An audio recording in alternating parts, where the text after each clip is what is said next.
দেখো আমি সোয়াবিনটা রান্না করার জন্য দেখো সোয়াবিনটা একটু গরম জলে হালকা গরম জলে ভিজিয়ে রেখেছি কিছু সময়। সোয়াবিনগুলো খুব সুন্দর ফুলেও উঠেছে। আর আমি সোয়াবিনটা রান্না করার জন্য দেখুন এখানে কী কী নিয়ে নিয়েছি। দুটো ছোট সাইজের আলু কুচিয়ে নিয়েছি। আলুটা তোমরা দিলেও দিতে পারো, নাও দিতে পারো। আলুটা আমার ছেলে খুব ভালোবাসে, তাই আমাকে দিতেই হয় সব তরকারিতে। তো দেখো আমি দুটো ছোট সাইজের আলু কেটে নিয়েছি ছোট ছোট করে। আর এখানে আমি একটু পেঁয়াজ কুচিয়ে নিয়েছি, একটু রসুন আর একটা ক্যাপসিকামের অর্ধেকটা কুচিয়ে নিয়েছি ছোট ছোট করে দেখো। আর রসুনটা আমি থেতো করে নিয়েছি, কুচিয়ে নিই, আর পেঁয়াজটা ছোট ছোট করে কুচিয়ে নিয়েছি। আর আমি যেটা হচ্ছে সয়াবিনে দেবো মেইন জিনিস, সেটা হচ্ছে ছানাটাও আমি কাটিয়ে নিয়েছি দেখো। ছানাটা আমি প্রায় 250 গ্রাম দুধ কাটিয়ে নিয়েছি। পুরো ছানাটাই আমি এই রান্নাটাই ইউজ করবো। তো চলো কীভাবে রান্না করি দেখো বন্ধুরা। এদিকে কড়াই দেখো আমি তেল দিয়ে দিয়েছি, তেল আমার গরমও হয়ে গিয়েছে প্রায়। আর আমি এই রান্নাটা করার জন্য খুব বেশি ফোড়ন দেবো না, দুটো গোটা এলাচ আর দুটো শুকনো লঙ্কা।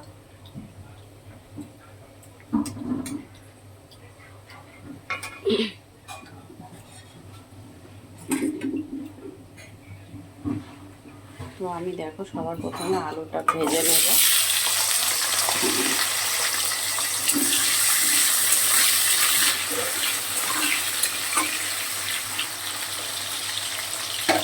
আলুটা হালকা ভাজা হবে, তারপর আমি বাকি ক্যাপসিকাম পেঁয়াজগুলো দেবো। দেখো আমার আলুটা কিন্তু খুব লাল লাল হবে, হালকা করে ভেজেছি সবে। এবার আমি পেঁয়াজটা দিয়ে দিচ্ছি।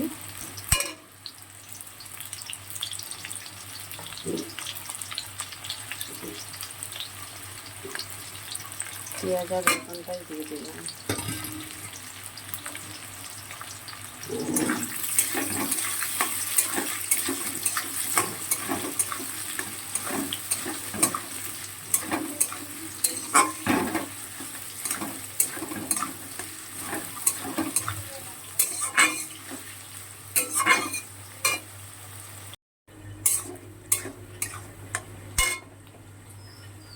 দেখো এখানে আমি আমার পরিমাণ মতন লবণ দিয়ে দিচ্ছি।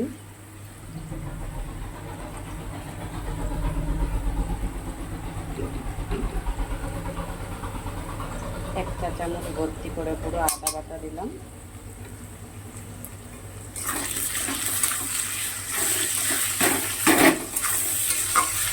অনেকে সোয়াবিনটা রান্না করার সময় ভেজে নেয়, আমি কিন্তু কোনোদিনও সোয়াবিন ভাজি না।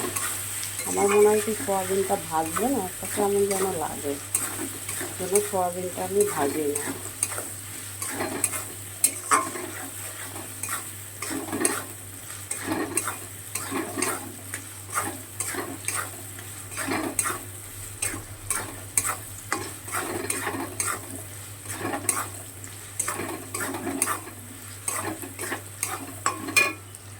তো আমি মশলাটা দেওয়ার পর সামান্য একটু জল দিয়ে দিয়েছি। আর মশলা দেওয়ার পর সামান্য একটু জল দিয়ে দিলে মশলাটা তাহলে খুব ভালো কষানো হয়। এবার আমি এতে ক্যাপসিকামগুলো দিয়ে দিলাম।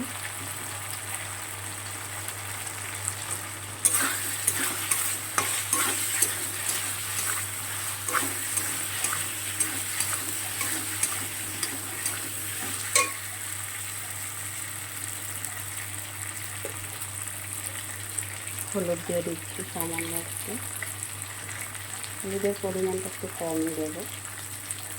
লঙ্কা দিয়ে দিলাম সামান্য একটু, আমরা ঝালটা একটু কমই খাই। অনেকে খুব প্রচণ্ড ঝাল খায়, আমরা সেই ঝালটা খাই না।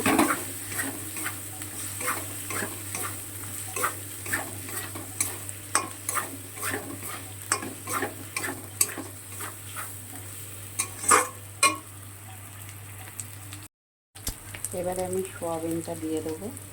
সিদ্ধ করে আমি খুব ভালো করে ঠান্ডা জলে ধুয়ে নিয়েছিলাম। একটু ভাজা ভাজা হবে মশলার সাথে।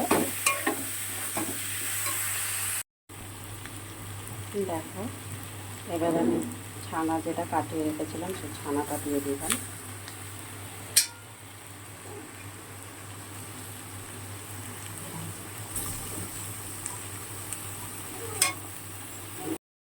মশলাটা দিয়ে তারপর আমি একটু সামান্য জল দিয়ে দিয়েছিলাম। এবার আমি এতে দেবো সামান্য একটু চিনি। মিষ্টিটা আপনারা দিলেও দিতে পারেন, নাও পারেন বন্ধুরা। আর দিচ্ছি একটু গরম মশলা।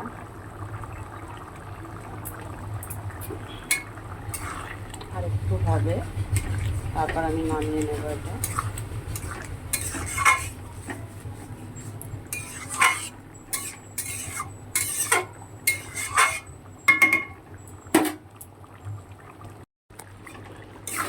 দেখো আমি সবার শেষে একটু কস্তুরি মেথি দিয়ে দিয়েছি।